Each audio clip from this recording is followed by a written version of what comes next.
What's up, and welcome to another episode of Winged Octopus. This is me, Tyler, here alongside Tanner and my buddy Tess.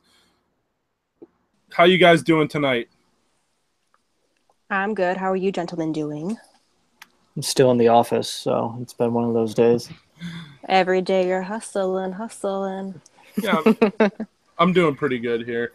We actually have someone that we want to introduce. Greg is going to be our new producer here. So, Greg, say hi to everybody.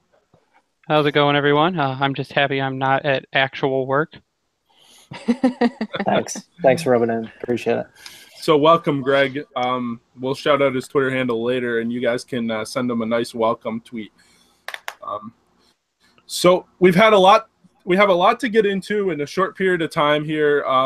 This is kind of going to be a shorter show here. LCA Open, we have the Andreas Athanasiou situation, we have the prospect tournament we want to touch on briefly, and we also have the training camp situation. So first, I'm going to start with the LCA opening. So Little Caesars Arena officially opened last night with the Kid Rock concert. So now it's going to smell reek of weed and probably beer. But I've heard some good things about it. You know, a lot of people have gone and toured it and everything like that. But Tess was there and she got to take in the Hockeytown 5K and got to see Joe Louis and she got to see Little Caesars Arena as well. So, Tess, I'm going to turn it over to you for your experience there. I was speechless when I went to LCA. Like, I legit was just in shock. And I don't know if anyone saw on Twitter, I did the Hockeytown 5K with some of my good friends and also another Winged Octopus member, Michael. I finally got to meet him in person. So we walked the 5K together, and it was just really cool. And how they had it start off, we started off at Fox Theater, and then the route took us to the Joe, and we got to do like a lap inside the Joe. So it was like one final goodbye. We all got to say our goodbyes to the Joe. And it was so weird because the banners weren't there. There was no ice. It was just, the scoreboard was still there and the glass and boards were just like, it's just so empty. But all this history was still lingering there. And then the finish line was at LCA. And then we got to go inside the concourse and kind of tour that. And oh my God, it was just so shiny and new. I felt like a little child, like all these new shiny things I wanted to go touch. I was like, oh my God. Like the fact that I could walk and like hold my arms out like this and not touch anyone in like the concourse, it was awesome. And the bathrooms have TVs. Bless. It was so awesome. So I'm a little bit jealous of those that get to go to the preseason games and home opener because I won't be going to any games soon, but I am thrilled with this new arena. It's just so new, so high tech, and it's going to be an awesome season being there.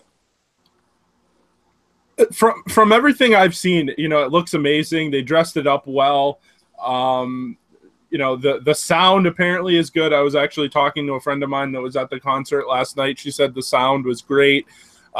She also said that the seats in the upper level are very, very, very steep. And to that, I say Bell Center V2 because that's what it was modeled after. And I believe that the Bell Center is very steep as well. From all the videos I've ever seen and everything. But I think from everything I've heard, it looks and sounds like it's going to be a blast on opening night when I'm there in Detroit. Tanner, what are your thoughts on the new arena and, the closing of Joe Louis Arena as well?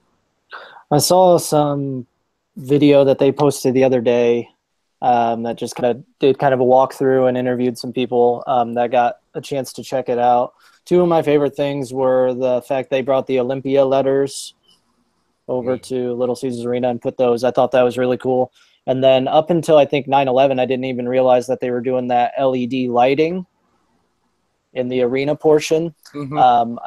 I think depending on what they decide to do with that could look really cool during games. And they could probably get very creative with using that. To Tessa's point earlier, like it looked spacious. Like it's you very just walk spacious. in and it opens up. They talked about some of the roof paneling, like the windows or whatever. It was just really cool experiencing that. So the walkthrough was kind of cool. I look forward to seeing how the fans react. And I also, to your point of how steep the seats were in kind of like the nosebleed section, a lot of people were saying that atmosphere that was the same in Joe Louis. They did a really good job of trying to bring it over to Little Caesars Arena. Yeah. trying to kind of keep it nice. And I heard the seats were nice and everything too. So I'm looking forward to see how the fans will react. I hope they take care of it. And, it looks, I need to get there one day. Yes, we all do. Well, I'll certainly be the judge of that on opening night. I'll let you know if it's loud. I'll let you know. Yeah. Keep rubbing it in, Tyler. Keep rubbing it in. But to our point, we'll kind of I'm gonna peel off this real quick and get right back on track here. But we mentioned a couple times about our Snapchat that we will be giving out to fans on our account at Winged Octopus. Follow us at Winged Octopus on Snapchat. That way, y'all can send photos when you're at Little Caesar Arena to our story, whether it's things that you just find cool or hockey or selfies or octopus being thrown on the ice, whatever. So make sure you make use of that. Absolutely. And, I think it was a great idea. And, credit to Michael for that idea because, that doesn't happen without Michael. So we're actually going to move on to – we actually – seen some banners. They had a lot of the players there. One of those was Andreas Athanasiou, and so we're going to switch to that subject. The latest is Andreas Athanasiou obviously is a restricted free agent. The latest is that the Red Wings have on the table a 2-year deal worth $1.9 million a year, or a 1-year deal worth $1 or $1.5 million a year. Obviously, that's via Craig Custance, so, thank you for that. But is he going to the KHL? Do people think that he's going to go to the KHL? Is Ken Holland going to budge? What does this mean moving forward for the Red Wings? So, Tanner, I'm going to start with you because, you seem to have a pretty strong opinion about this. Go ahead. Ken Holland doesn't sign this freaking guy by the time the season starts. I'm going to have way more of a problem with the guy than I already do. It seems like the guy has not watched an ounce of hockey in Detroit for probably the last 3 seasons, at least the last 3 seasons. I don't think they can put this guy in I think Athanasiou has all the leverage right now because as well as he's played the last season or two, he has all the leverage to get a contract that he wants, and because Ken Holland has given out all these bad contracts, they have little wiggle room on that side. But again, Athanasiou, I think, has the best wiggle room for that. It makes no sense to me. It makes no sense. Sign the guy, man. It's not difficult. A lot of these, and I don't remember what the numbers are. Somebody can enlighten me on that real quick. I believe what they were offering him was much less than what guys like Darren Helm is getting paid.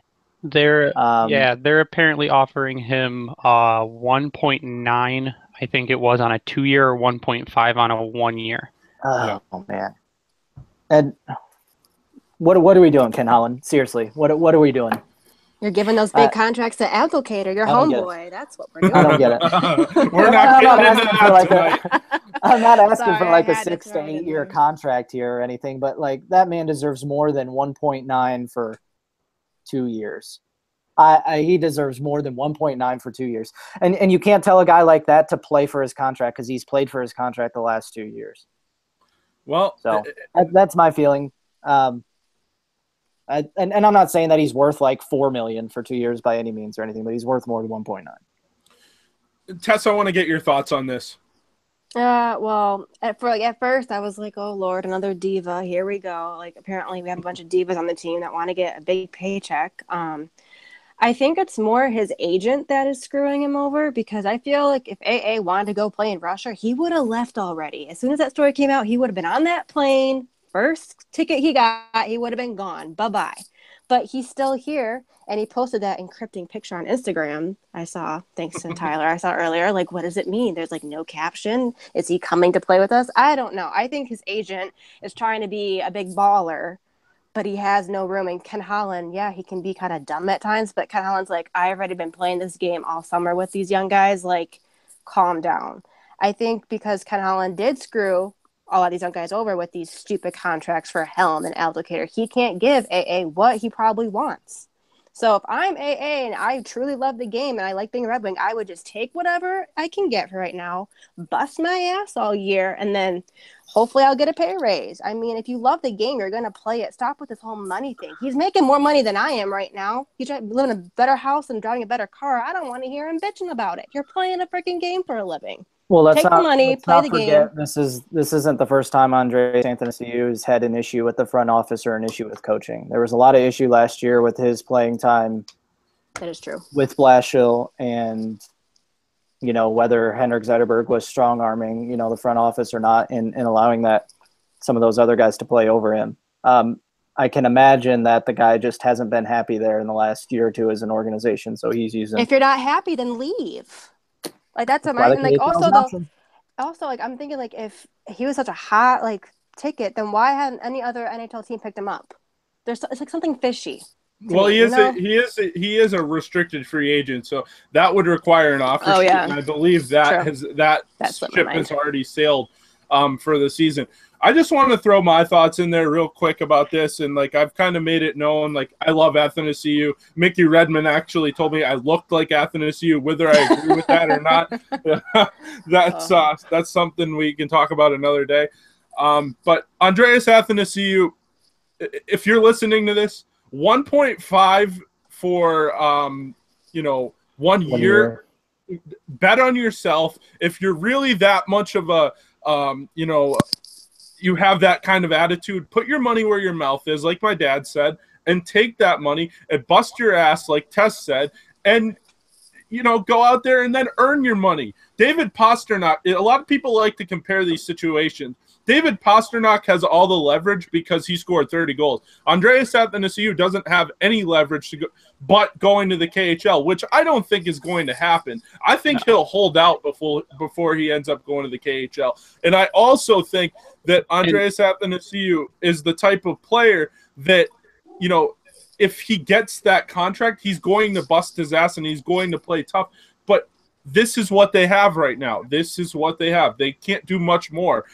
I guess you could try to trade him if you really wanted to, but he's not going to go to the KHL. If you want a little bit of, go ahead. If you want a little bit of insight, his agent is Darren Ferris. Darren Ferris's last agent is also the agent to Sam Bennett.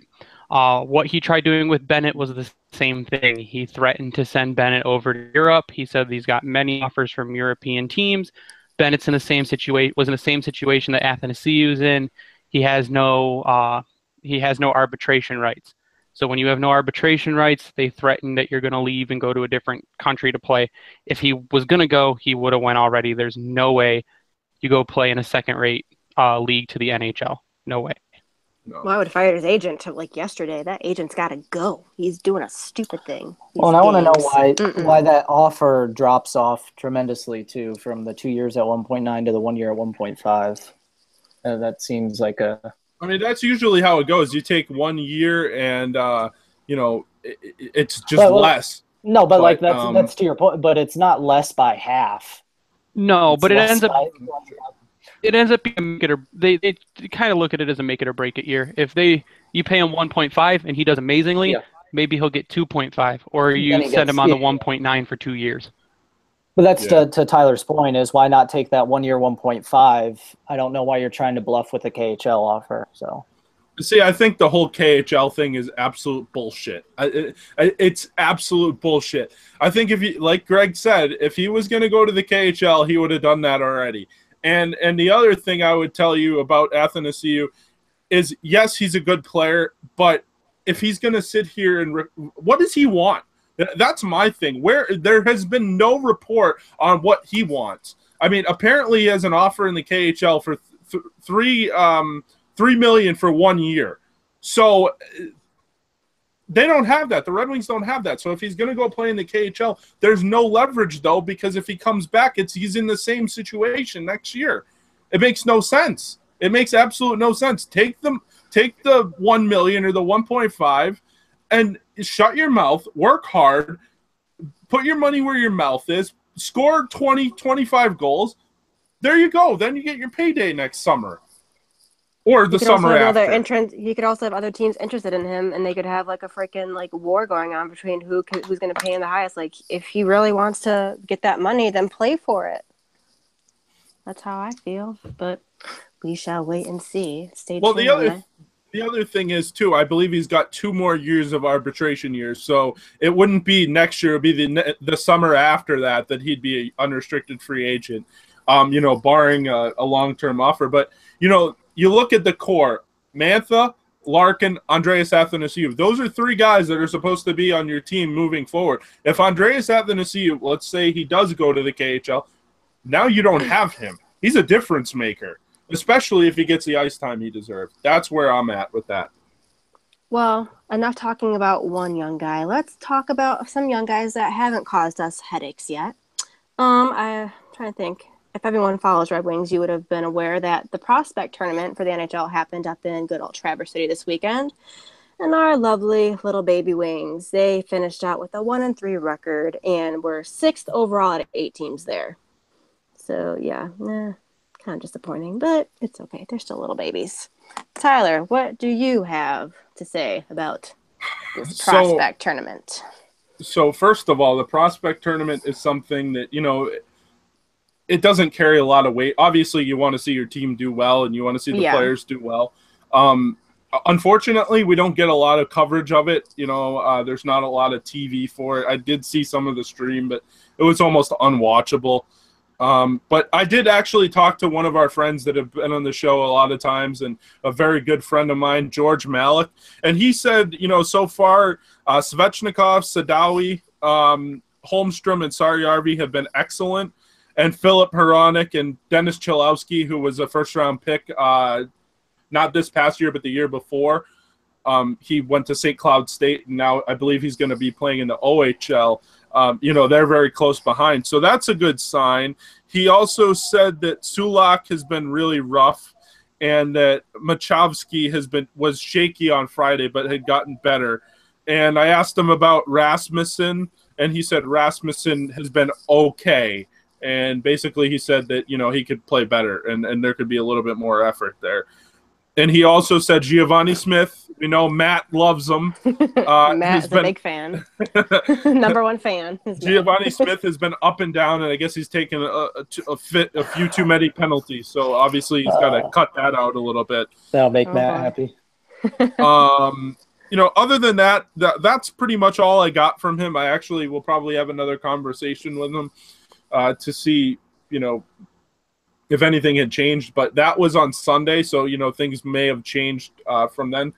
But that's my thoughts. And I also would say that I'm a lot more looking forward to training camp itself, because it is coming. It's coming on Saturday, I believe. Friday and Saturday is when they all start for the NHL. So hockey's coming. Yep, the boys are heading all up to Traverse City this afternoon. I was following them on their Snapchat and Instagram.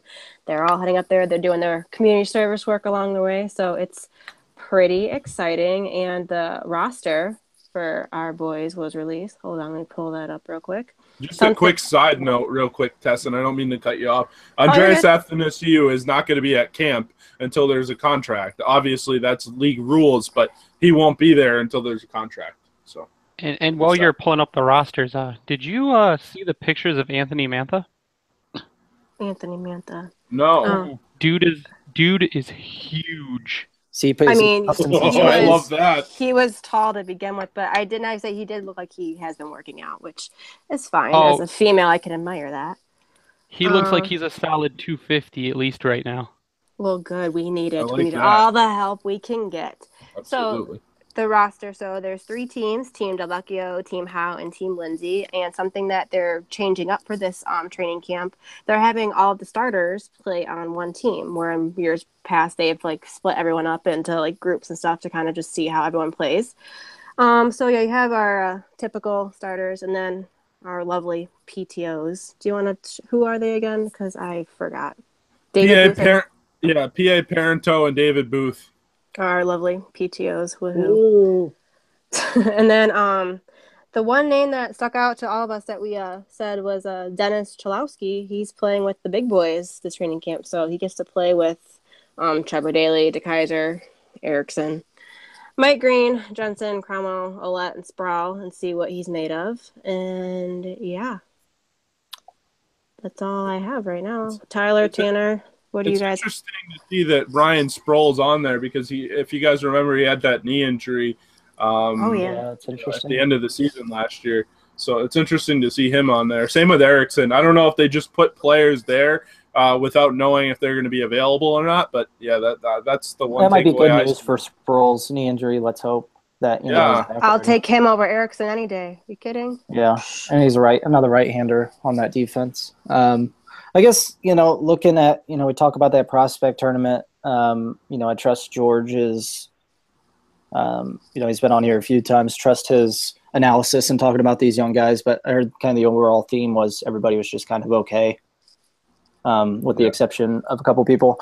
So coming into training camp, I guess my expectations aren't real high when it comes to, seeing those young guys. I guess, I want to see them continue to play, but I guess it really means nothing in training camp. As long as they all kind of stay healthy, I guess is my main goal. Yeah. So it'll be interesting. I don't think the PTOs are any more than a competition thing. So, we'll see. Drew Miller, I don't know if we touched on that. He got a PTO to Chicago. I'm glad that one of those fringe fourth liners who continues to He's finally jump on and off the freaking game day roster every other day is gone. packed The his Silver shit. Fox in the Windy Silver City. Fox, yeah. He's Silver taking Fox. over Chi-Town. So I'm kind of glad that's out the window, but I'm hoping, these PTOs are just nothing more than a competition thing. PA Parento would be a good backup just in case AA is gone. Yeah. I was going to say that. P.A. Parento, from all the hockey that I've watched, and, you guys know me, I can watch a fucking Columbus game against, Arizona on a Wednesday night in October. It doesn't matter. I've seen P.A. Parento play a decent amount. That guy's gritty. That guy's a gritty sumbitch, and there's a reason that guy continues to, find a spot on a roster because that guy has heart. And, like Greg said, that would be a good addition to the team, if AA can't come back or if AA ends up signing in the KHL or whatever. I actually think Parento might make the team anyways because he's that kind of player. Who would you have him replace if he makes the team? Well, there's still a report that Luke Glendening may or may not be ready for the regular season, so that may open up a spot right then and there. Although I know he doesn't play center, so I guess you can figure it out with Helm or Sheehan there in the middle. Oh no, not Luke Glendening. Hey, I like LGD. He's really nice to look at. I'm really hoping that Tyler Bertuzzi, I feel like I'm hoping he's like a shoo-in for this upcoming season because I really like him. And I feel like we need to start getting younger sooner rather than later because we're getting too old. That's been the same theme for us. We don't want to see any of these older guys come in and just take the spot of a younger kid who, could have the chance to develop like a Bertuzzi or like a Svechnikov. So Yeah. that'll be where I'll be really disappointed if that's why he's making the roster. The plus side is that we do have a lot of baby wings, like I like to call them, that are in the wings waiting to have their number called. So, I mean, the future is bright, but we're just kind of stuck with these few people, right? Like Applicator and Helm. Somebody will step up if AA doesn't want that contract. I know that has to be motivation for a lot of these young guys because No if question. he's not at camp, they're like, well, he's not here. Like if I have speed, I'm gonna use my speed. I'm gonna impress And the Detroit's coaches. just going to operate like he won't be there. So I don't Go think ahead. it's phasing Kate. I don't think Ken Holland is phased by it. He's like, you want to play your games? I don't think AA is the one playing. I think it's, like I said before, it's the agent. I mean, I feel like AA should voice his opinion, like I want to play, but that's a whole other story. But KH, he's like, I have a season ready to go. Like we sucked last year. My head's on a platter. The city wants to kill me. I need to make sure I put the best team out there on October 5th. So, I mean, it's not, I don't think he's phrasing him about this whole thing. He's like, I feel like Ken Holland has like a piece of paper, like, you want to come sign it? It's right here. Just give me a call. But until then, I'm going up to Traverse City, going to drink my wine, watch the boys play. Yeah, that Ken Holland explains a said lot. you will not compete with the KHL. Uh-uh. I mean, do you blame him? Why does the NHL have to compete with the KHL? They don't. They don't. They don't. Absolutely, they don't. And you know what? That's the one thing Ken Holland's gotten right. Out of everything that guy's done in the last few years. If I'm Ken Boy, is he Holland, right. That's a if real I'm Ken lopsided Holland, Venn diagram. if I'm KH, I go to Athanasiou. I'm like, hey, look, you want to go play in Russia with those planes? You want to go play in Russia with the culture that's different? Without going into political issues and everything, you want to go play in Russia in front of, I don't know, like 11,000, 12,000, as opposed to playing for an iconic NHL Original Six franchise in front of 20,000 at a brand new arena. Okay, be my guest. Go take the $2 million extra and come back next year, because we still have your rights. We still have everything.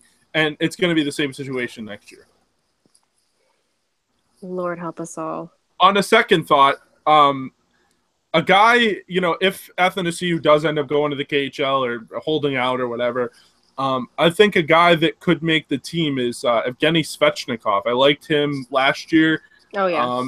Apparently he's done really good in the training camp, and hopefully or in the rookie camp. Hopefully he does well in the training camp as well. I think Mickey Redmond wants him to make the team too. He was a very big fan of. How do you pronounce the name? I'm bad at names. Svechnikov. Thank you, because I will butcher that really bad, and that's just really bad on my part. But no, I think it'd be awesome to have all these young guys. Finally have like the young guys outnumber the old farts that need to get out of here. But that's another story for another day. But back what I was gonna say, like I was Dylan Larkin. I really hope he has worked his ass off this summer, because my small human, she said, my previous article I wrote, I asked her, who does she think needs to prove themselves the most? And she goes, Dylan. And I'm like, why? She goes, because he wasn't fast enough last year. He didn't score as many goals, so he couldn't get to the puck fast enough. He didn't win the speed competition. He needs to be faster. So I agree with the 7-year-old. Dylan just needs to step up his game, because that sophomore slump killed him last year. So I'm rooting for Larkin to be a beast, and I'm excited for what Greg said about Mantha looking all beastly, because we can use all that help we can get. Yeah, I agree. Anthony Mantha would be a huge addition, especially if Athanasiou doesn't end up coming here, or coming back, I should say. I think That'd be now so is awkward when he walks in the door, like if he does that sign, like, hey guys, I've been, being a dick all summer, like let's play some hockey. Like, how do you go about that? I don't think the players take it as to heart as you might think, because they know it's a business at the end of the day, and Tatar did the same thing basically. We all have an inner petty high school girl in us. I'm sure there'll be like ugly stares, there'll be awkward stares, like I know what you did this summer. Yeah, well, that's what I would be. That locker room's already probably had some issues, so it's not like that'll help. And that's, it's another thing I was thinking about. It's just been a very dramatic summer, I feel like, within that locker room. So all that negativity can just exit, because I want a good season. Damn it. We deserve it. The fans deserve it. We were put through hell the last few seasons. All right. So we're going to wrap this up. I thank you guys for joining us. But before we do, we're going to give a shout out to our sponsor, Howie's Hockey Tape. So we want you guys to check out Howie's Hockey Tape, a Michigan product from Grand Rapids that now sells to each NHL team, including our favorite, the Detroit Red Wings.